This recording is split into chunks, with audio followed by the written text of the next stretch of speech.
ಓಂ ಶ್ರೀ ಗುರುಭ್ಯೋ ನಮಃ. ಹರಿ ಓಂ. ನಮಸ್ತೆ ಎಲ್ಲರಿಗೂ. ಹೇಗಿದ್ದೀರಿ? ಎಲ್ಲರೂ ಚೆನ್ನಾಗಿದ್ದೀರಿ ಅಂತ ಅಂದ್ಕೊಳ್ತಿದ್ದೀನಿ. ಎಲ್ಲರೂ ಚೆನ್ನಾಗಿರಿ. ಸೊ ಇವತ್ತು ನಾವು ಯಾವ ಯಾವ ಲಗ್ನಕ್ಕೆ ಯಾವ ಯಾವ ಫಲ ಇದೆ ಸೂರ್ಯನ ಸಂಚಾರದಿಂದ ಅಂತ ನೋಡೋಣ. ಸೂರ್ಯನ ಸಂಚಾರ 16ನೇ ತಾರೀಕು ನವಂಬರ್ನಿಂದ 15ನೇ ತಾರೀಕು ಡಿಸೆಂಬರ್ ತನಕ ವೃಶ್ಚಿಕ ಲಗ್ನದಲ್ಲಿ ಇರುತ್ತೆ. ವೃಶ್ಚಿಕ ರಾಶಿಗೆ ಒಂದು ಸೂರ್ಯನ ಸಂಚಾರ ಇರುತ್ತೆ. ಸೂರ್ಯ ತುಲಾ ರಾಶಿಯಿಂದ ವೃಶ್ಚಿಕಕ್ಕೆ ಸಂಚಾರವನ್ನು ಮಾಡಿದ್ದಾರೆ ಆಲ್ರೆಡಿ. ಇದು 15ನೇ ತಾರೀಕು ಡಿಸೆಂಬರ್ ತನಕ ಇರುತ್ತೆ. ಸೊ ಈ ಒಂದು ಸಮಯದಲ್ಲಿ ಯಾವ ಯಾವ ರಾಶಿಗೆ ಅಥವಾ ಯಾವ ಯಾವ ಲಗ್ನಕ್ಕೆ ಏನೇನು ಫಲ ಇದೆ ಅಂತ ನೋಡೋಣ. ಒಂದು ತಿಂಗಳಲ್ಲಿ ಯಾವ ಯಾವ ಸಮಸ್ಯೆ ಬರ್ಬೋದು ಅಥವಾ ಯಾವ ಯಾವ ಒಳ್ಳೆ ಒಳ್ಳೆ ಕೆಲಸಗಳು ಆಗಬಹುದು, ಏನೇನು ಫಲ ಇದೆ ಅಂತ ನಾವು ನೋಡೋಣ. ಪುರುಷನ ಕುಂಡಲಿಯ ಪ್ರಕಾರ 8ನೇ ಮನೆ ಒಂದು ವೃಶ್ಚಿಕ ರಾಶಿ ಆಗ್ತದೆ. ಸೊ ಹಾಗಾಗಿ 8ನೇ ಮನೆ ಏನಂತ ತಿಳಿಸ್ತದೆ ಅಂತ ಹೇಳಿದರೆ, ಒಂದು ನಿಗೂಢ ಸತ್ಯಗಳು ಅಥವಾ ಹಿಡನ್ ಸೀಕ್ರೆಟ್ಸ್ ಅಂತ ಏನಿದೆ ಅದು ರಿವೇಲ್ ಆಗುತ್ತೆ. ಹಾಗೆ ಹಿತಶತ್ರುಗಳ ಒಂದು ಸುಳಿವು ಸಿಗುತ್ತೆ. ಹಾಗೂ ಕಷ್ಟ ನಷ್ಟಗಳಿಗೆ ಕಾರಣ ಸಿಗುತ್ತೆ, ಅಂದರೆ ಏನಿದಕ್ಕೆ ಕಾರಣ ಅಂತ ಅದು ಕೂಡ ಗೊತ್ತಾಗುತ್ತೆ. ಹಾಗೆ ಒಳ್ಳೆಯವರಾಗಿ ಇದ್ದು, ಅಂದರೆ ನಮ್ಮ ನಡುವೆನೇ ಫ್ರೆಂಡ್ಸ್ ಥರನೇ ಇದ್ದು ಅವರು ಹೇಗಿರ್ತಾರೆ, ಯಾವ ರೀತಿ ನಮಗೆ ಸಮಸ್ಯೆಗಳನ್ನು ತಂದೊಡ್ತಾರೆ, ಅವರು ಸ್ನೇಹಿತರ ಅಥವಾ ಹಿತಶತ್ರುಗಳ ಅಂತ ತಿಳಿಯುತ್ತೆ ನಮಗೆ. ಹಾಗೆ ಒಂದು ಎಲ್ಲದಕ್ಕೂ ಒಂದು ಅಂತ್ಯ ಅಂತ, ಅಂದರೆ ಅವರ ಮುಖಬಣ್ಣಕ್ಕೆ ಮುಖವಾಡಕ್ಕೆ ಒಂದು ಅಂತ್ಯ ಅಂತ ಹಾಡೋ ಒಂದು ಸಮಯ ಕೂಡ ಇದಾಗಿದೆ. ದೇಶದಿಂದ 5ನೇ ಮನೆ ಸಿಂಹರಾಶಿ. ಸಿಂಹರಾಶಿಯ ಅಧಿಪತಿ ಸೂರ್ಯ. ಸೊ ಈ 5ನೇ ಮನೆ ಸೂರ್ಯ 8ನೇ ಮನೆಗೆ ಹೋಗಿದೆ, ಅಂದರೆ ವೃಶ್ಚಿಕ ರಾಶಿಗೆ. ಮೇಷರಾಶಿಗೆ ಏನೇನು ಫಲ ಇದೆ ಅಂತ ನೋಡೋಣ. 8ನೇ ಮನೆ ಯಾವುದನ್ನು ಸೂಚಿಸ್ತದೆ ಅಂತ ಹೇಳಿದರೆ, ಜ್ಯೋತಿಷ ಆಗಿರ್ಬೋದು, ವೈದ್ಯಕೀಯ ಆಗಿರ್ಬೋದು, ಅಂದರೆ ಮೆಡಿಕಲ್ ಅಥವಾ ಟ್ಯಾರೋ ಕಾರ್ಡ್ ರೀಡಿಂಗ್ ಆಗಿರ್ಬೋದು, ಅಥವಾ ಅಕಲ್ಟ್ ಸೈನ್ಸ್ ಅಂತ ಹೇಳ್ತೀವಿ. ಅಕಲ್ಟ್ ಸೈನ್ಸ್ ಅಂತ ಹೇಳಿದರೆ ನಿಗೂಢ ವಿದ್ಯೆಗಳು, ಈ ಮಾಟ ಮಂತ್ರ ಅಥವಾ ಇನ್ನಿತರ ಯಾವುದೇ ಹೀಲಿಂಗ್ ಆಗಿರ್ಬೋದು, ಆಚಾರ ವಿಚಾರಗಳಾಗಿರ್ಬೋದು, ಅಥವಾ ಒಂದು ಅಘೋರಿಗಳ ಒಂದು ನಿಗೂಢ ವಿದ್ಯೆಗಳೇನಿದೆ ಆ ಒಂದು ಸೈನ್ಸ್ ಆಗಿರ್ಬೋದು, ಅಥವಾ ಕವಡೆಶಾಸ್ತ್ರ ಇಂಥದ್ದಾಗಿರ್ಬೋದು. ಅಂದರೆ ಸತ್ಯವನ್ನು ಒಳಗಿರುವ ಅಡಗಿಕೊಂಡಿರುವ ಸತ್ಯವನ್ನು ತೆಗೆಯುವಂಥದ್ದು ಏನೇ ಆಗಿರ್ಬೋದು, ಸಂಶೋಧನೆ ಆಗಿರ್ಬೋದು. ಹಾಗೆ ಸೈಂಟಿಸ್ಟ್ಗಳು ಏನು ಕೆಲಸ ಮಾಡ್ತಾರೆ ಆ ಒಂದು ರೀತಿಯಲ್ಲಿ ಆಗಿರ್ಬೋದು. ಹೀಗೆ ಇವೆಲ್ಲದರ ಬಗ್ಗೆ ತಿಳ್ಕೊಳ್ಳುವಂಥದ್ದು ಸಂಬಂಧಪಟ್ಟಂಥದ್ದು 8ನೇ ಮನೆ. ಸೊ ಈ 8ನೇ ಮನೆ ಏನು ನಡೀತಿದೆ ಈಗ, ಒಂದು ಸಂಬಂಧಪಟ್ಟ ಕೆಲಸಗಳಲ್ಲಿ ಒಳ್ಳೆಯದು. ಹಾಗೆ ಇನ್ನಿತರ ಬೇರೆ ಕೆಲಸಗಳಲ್ಲಿ ಏನಾದರೂ ಮಾಡ್ತಾ ಇದ್ದರೆ ಅವರಿಗೆ ಸಮಸ್ಯೆ ಬರ್ತದೆ. ಮೇಷ ರಾಶಿ ಅಥವಾ ಮೇಷ ಲಗ್ನದ ವಿದ್ಯಾರ್ಥಿಗಳಿಗೆ ಒಳ್ಳೆಯ ಒಂದು ಸಮಯ ಇದಾಗಿದೆ. ಅಂದರೆ ನಿಗೂಢವಾದ ಒಂದು ವಿದ್ಯೆಗಳನ್ನು ಕಲಿಯುವ ಒಂದು ಸಮಯ ಇದಾಗಿದೆ. ಹಾಗೆ ಡೀಪ್ ಸೈನ್ಸ್ ಅಂತ ಏನು ಹೇಳ್ತೀವಿ, ತುಂಬ ಆಳವಾಗಿ ಅಧ್ಯಯನ ಮಾಡಲಿಕ್ಕೆ ಇದು ಒಳ್ಳೆಯದಾಗುತ್ತೆ.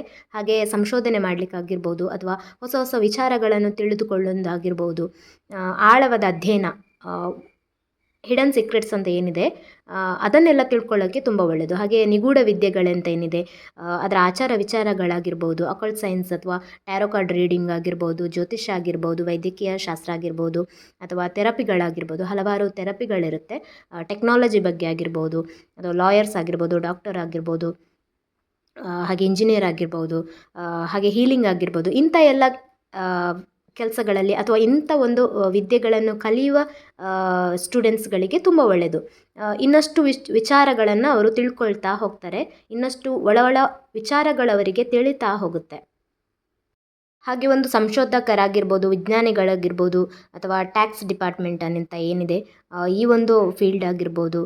ಹಾಗೆ ಕಾನ್ಫಿಡೆನ್ಷಿಯಲ್ ವಿಚಾರಗಳು ಏನಿದೆಯೋ ಗೌರ್ಮೆಂಟಿನಿಂದ ಆಗಿರ್ಬೋದು, ಇದೆಲ್ಲವುಗಳ ಒಂದು ವಿಚಾರಗಳು ತಿಳಿಯುತ್ತೆ. ಹಾಗೆ ರಿವೀಲ್ ಆಗ್ಬೋದು ಈ ಒಂದು ವಿಚಾರಗಳು, ಕಾನ್ಫಿಡೆನ್ಷಿಯಲ್ ಅಂತ ಏನು ಇಟ್ಟಿರ್ತಾರೆ ವಿಚಾರಗಳು ಅದೆಲ್ಲ ತಿಳಿಬಹುದು. ರಾಜಕೀಯ ವ್ಯಕ್ತಿಗಳದ್ದಾಗಿರಬಹುದು, ಕಾನ್ಫಿಡೆನ್ಷಿಯಲ್ ಅಥವಾ ಹಿಡನ್ ಸೀಕ್ರೆಟ್ಸ್ ಇವೆಲ್ಲ ವಿಷಯಗಳು ತಿಳಿತಾ ಹೋಗುತ್ತೆ.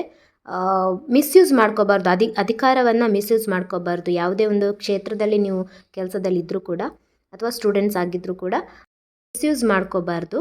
ಹಾಗೆ ಸಾಕಷ್ಟು ಸಮಸ್ಯೆಗಳು, ಅವಮಾನಗಳು, ಹಾಗೆ ಸಂದರ್ಭಗಳನ್ನು ಎದುರಿಸುವ ಸಮಸ್ಯೆಗಳು ಬರ್ಬೋದು. ಹಾಗೆ ಮಾನಹಾನಿ ಆಗಿರ್ಬೋದು. ಡಾರ್ಕ್ ಸೀಕ್ರೆಟ್ಸ್ ಅಂತ ಏನಿದೆಯೋ ಅದೆಲ್ಲ ರಿವೀಲ್ ಆಗಿ ಅದರಿಂದ ಸಮಸ್ಯೆ ಆಗಬಹುದು, ಅಥವಾ ನೀವು ರಿವೀಲ್ ಮಾಡ್ಬೋದು, ಅಥವಾ ನಿಮ್ಮ ಸಮಸ್ಯೆಗಳು, ನಿಮ್ಮ ವಿಷಯಗಳು ಇನ್ನೊಬ್ಬರು ರಿವೀಲ್ ಮಾಡ್ಬೋದು. ಗೌರ್ಮೆಂಟ್ ಆಗಿರ್ಬೋದು, ಅಥವಾ ಮನೆಯಲ್ಲಿ ತಂದೆಯಿಂದಾಗಿರ್ಬೋದು, ತಂದೆಗೆ ಸಮಾನರಾಗಿರೋ ಅವರಿಂದಾಗಿರ್ಬೋದು, ಅಥವಾ ನೀವು ವಿದ್ಯಾರ್ಥಿಗಳಾಗಿರಬಹುದು, ಅಥವಾ ಕೆಲಸದ ಕ್ಷೇತ್ರಗಳಲ್ಲಾಗಿರ್ಬೋದು, ಅಥವಾ ನಿಮ್ಮ ಬಿಸ್ನೆಸ್ಗಳಲ್ಲಾಗಿರ್ಬೋದು, ಇಂಥ ಒಂದು ವಿಷಯಗಳು ರಿವೀಲ್ ಆಗ್ಬೋದು. ಅದರಿಂದ ಸ್ವಲ್ಪ ಜಾಗ್ರತೆ ಮಾಡ್ಕೊಳ್ಳಿ. ಎದುರಿನವರಿಗೆ ಏನು ಉತ್ತರ ಕೊಡಬೇಕು ಅದನ್ನು ನೀವು ಕೊಟ್ಟಾಗ ಅದು ಅಲ್ಲಿಗೆ ಇದಾಗುತ್ತೆ. ಹಾಗೆ ನೀವು ತಪ್ಪು ಮಾಡದೇ ಇದ್ದಾಗ ಹೆದರುವ ಭಯ ಇಲ್ಲ. ತಪ್ಪು ಇದ್ದು ನೀವು ಅದನ್ನು ಇನ್ನಷ್ಟು ತಪ್ಪನ್ನು ಅಡಗಿಸಲಿಕ್ಕೆ ಹೋದರೆ ಅದು ಇನ್ನಷ್ಟು ದೊಡ್ಡ ಸಂಕಷ್ಟಕ್ಕೆ ಸಿಕ್ಕಾಕೊಳ್ಳೋ ಒಂದು ಪ್ರಮೇಯ ಬರ್ಬೋದು. ಅಂದರೆ ಏನಾಗುತ್ತೆ ಅಂತ ಹೇಳಿದರೆ ಬ್ಯಾಕ್ ಫೈರ್ ಆಗ್ಬೋದು. ನಿಮ್ಮ ಸಮಸ್ಯೆ ನೀವೇನೋ ಮಾಡೋಕ್ಕೋಗಿ ಅದು ಇನ್ನೇನೋ ಆಗಿ ನೀವ್ಯಾರಿಗೋ ಸಮಸ್ಯೆಗೆ ಸಿಕ್ಕೊಳ್ಳೋಕ್ಕೆ ಹೋಗಿ ಅದು ನಿಮಗೆ ಬ್ಯಾಕ್ ಫೈರ್ ಆಗ್ಬೋದು. ಅದರಿಂದ ಸ್ವಲ್ಪ ಎಚ್ಚರವಾಗಿರಿ. ವಾಹನಗಳಿಂದ ಸ್ವಲ್ಪ ಅಪಘಾತ ಆಗುವ ಸಂಭವ, ಅಥವಾ ವಾಹನಗಳಿಗೆ ಏನಾದರೂ ಪ್ರಾಬ್ಲಮ್ ಆಗುವಂಥದ್ದು, ಅಥವಾ ಟೆಕ್ನಾಲಜಿಯಿಂದ ನಿಮಗೆ ಒಳ್ಳೆಯದು ಆಗ್ಬೋದು, ಕೆಟ್ಟದ್ದು ಆಗ್ಬೋದು.